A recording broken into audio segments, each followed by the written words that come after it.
हैं ईरान और इजराइल का कॉन्फ्लिक्ट कि कभी ईरान ने अपनी तरफ से मिसाइल्स लॉन्च कर दी हैं, कभी इजराइल ने अपनी तरफ से मिसाइल्स लॉन्च कर दी हैं और दोनों तरफ बहुत ही ज्यादा डिस्ट्रक्शन हो रहा है। इमेजिन करो एक कंट्री दूसरी कंट्री पे 200 मिसाइल्स का अटैक कर रही है। ये मैन पावर लॉस हो रहा है, डिफेंस का लॉस हो रहा है, मनी लॉस हो रहा है। सबसे पहले इन दोनों के बीच में आइडियोलॉजिकल डिफरेंसेस है, यानी कि उनके सोच नहीं मिलती है, उनके थॉट्स अलाइन नहीं होते हैं। ईरान चाहता है वो ज्यादा पावरफुल हो, इजराइल चाहता है वो ज्यादा पावरफुल। इन दोनों की कॉन्फ्लिक्ट की वजह से वर्ल्ड वाइड जो है ऑयल के प्राइसेस बढ़ रहे हैं। हेलो एवरीवन, आप सभी का स्वागत है आज के इस अमेजिंग सेशन में जहां हम डिस्कस करने वाले हैं ईरान और इजराइल का कॉन्फ्लिक्ट जो रिसेंटली न्यूज में रहा है। इससे रिलेटेड कई जगह से हम अपडेट्स भी सुनते रहते हैं कि कभी ईरान ने अपनी तरफ से मिसाइल्स लॉन्च कर दी हैं, कभी इजराइल ने अपनी तरफ से मिसाइल्स लॉन्च कर दी हैं और दोनों तरफ बहुत ही ज्यादा डिस्ट्रक्शन हो रहा है।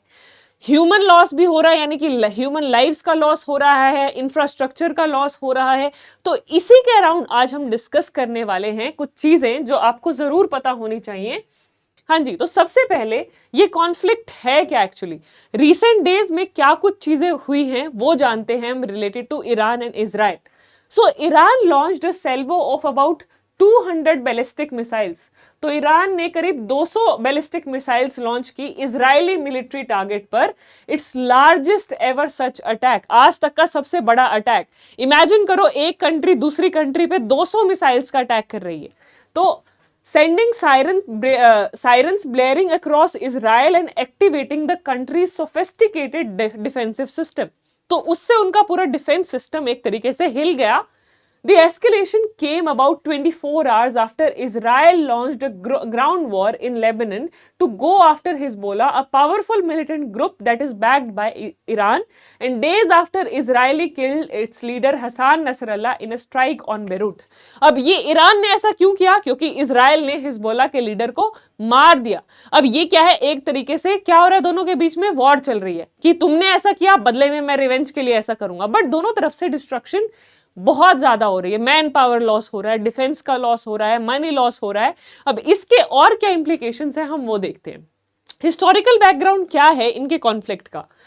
तो सबसे पहले 1948 में अरब इजरायली वॉर हुई थी। The establishment of Israel in 1948 led to significant regional tensions particularly among the Arab nations including Iran at the time. तो जब ये इजराइल का एस्टैब्लिशमेंट हुआ, इससे जो आसपास की नेबरिंग अरब कंट्रीज थी उनसे they were not quite happy और they were not settled with this. तो उसमें Iran was also one of the countries जिसको इस चीज से काफी प्रॉब्लम हुई थी। फिर 1979 में ईरानियन रेवोल्यूशन हुआ।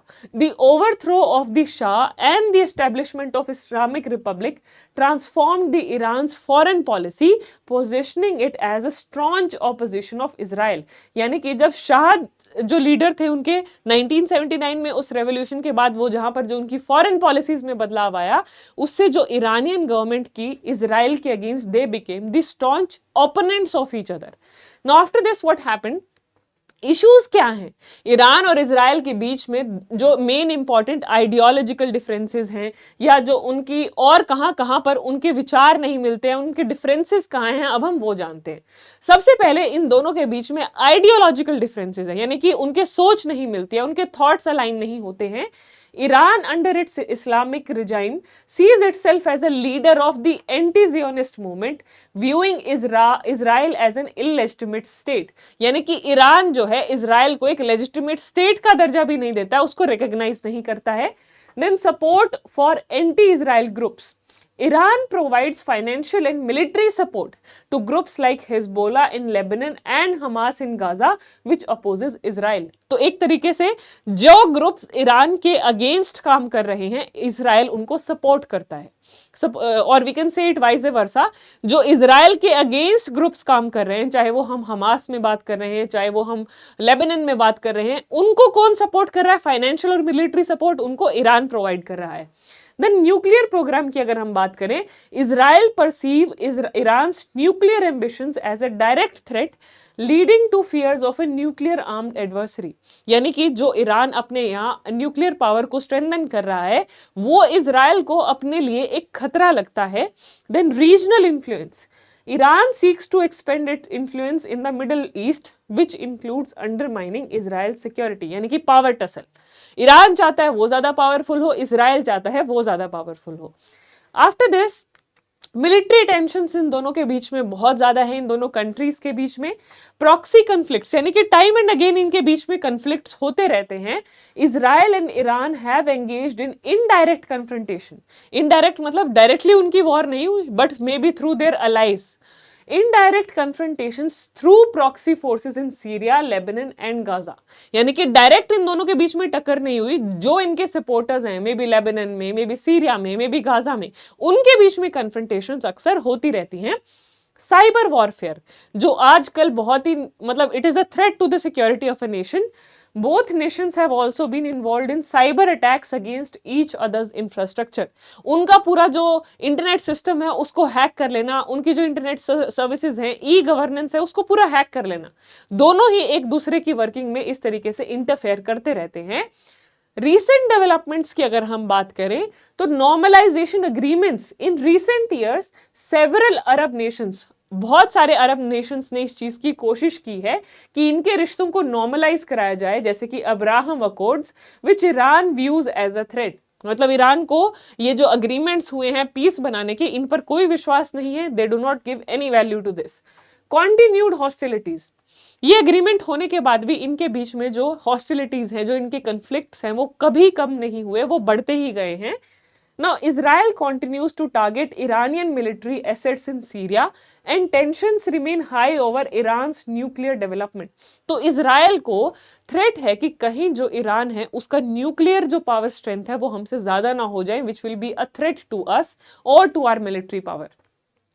इसके अलावा और क्या क्या चीजें हैं? Air strikes in Syria. Israel has continued its airstrikes against Iranian military targets in Syria, aiming to disrupt the transfer of weapons to Hezbollah. तो एक तरीके से जो Hezbollah है, it is working against Israel, and Iran is supporting Hezbollah and limit Iranian influence in the region. These strikes have often targeted warehouses and military installations. तो Israel ने Iran को weaken करने के लिए जो भी उसके सपोर्ट ग्रुप्स हैं वो टाइम एंड अगेन उस पर अटैक करता रहता है to weaken them. Drone attacks की अगर हम बात करें, there have been instances of drone attacks attributed to Iranian forces और their proxies against Israeli positions. Israel have responded with its own military actions, further escalating the conflict. तो time and again there is not just one instance, there have been multiple instances. At times Israel is attacking, on the other instance Iran is attacking. दोनों में से कोई भी मध्यस्थता नहीं करना चाह रहा है. नेवल कन्फ्रंटेशंस की बात करें, there have been reports of skirmishes in the Persian Gulf, including attacks on commercial vessels linked to Israel or its allies, with Iran often denying direct involvement.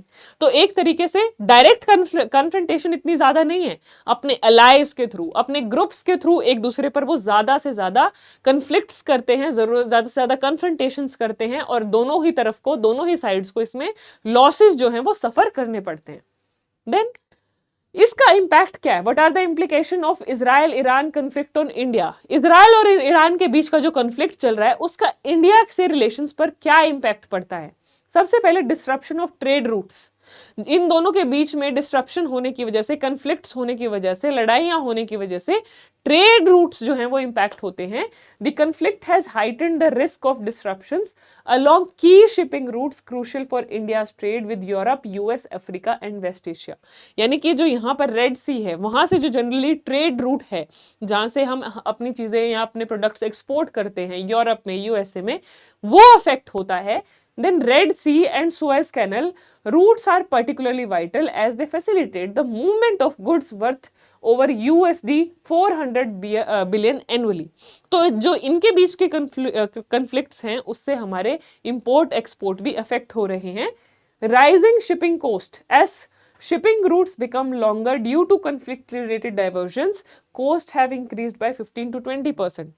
यानी कि जो शॉर्टर रूट्स थे, जो हम पहले सुएज कैनाल या red सी के through अपने जो गुड्स है एक्सपोर्ट कर रहे थे, इन दोनों कंट्रीज के बीच चल रही टेंशन की वजह से हमें डाइवर्जन्स यानी कि दूसरे रूट लेने पड़ते हैं, जिससे हमारी जो एक्सपोर्ट की कॉस्ट है वो 15 से 20% बढ़ गई है. ठीक है, सो जो कि हमारे लिए एक तरीके का लॉस है. Impact on crude oil prices. The ongoing conflict has led to a spike in crude oil prices, with Brent crude nearing USD 75 a barrel. As Iran is a major oil producer, any military escalation could disrupt oil supplies, further pushing prices upward. इन दोनों की conflict की वजह से world wide जो है oil के prices बढ़ रहे हैं, जिससे कि और भी चीजों पर जो है, और भी चीजों की जो कॉस्ट है इवेंचुअली बढ़ जाती है। ठीक है जी। So that is all about Iran and Israel conflict. I hope all of you must have gathered some new information regarding the conflict and what are the implications of the conflict on the Indian government or the Indian economy. So that's all about this particular topic. We will meet again, we will interact again on a similar topic जहां हम और current trending topics के बारे में discuss करेंगे. So that's all about today's session. Thank you everyone. I hope you all have a great day ahead. Bye bye. Take care.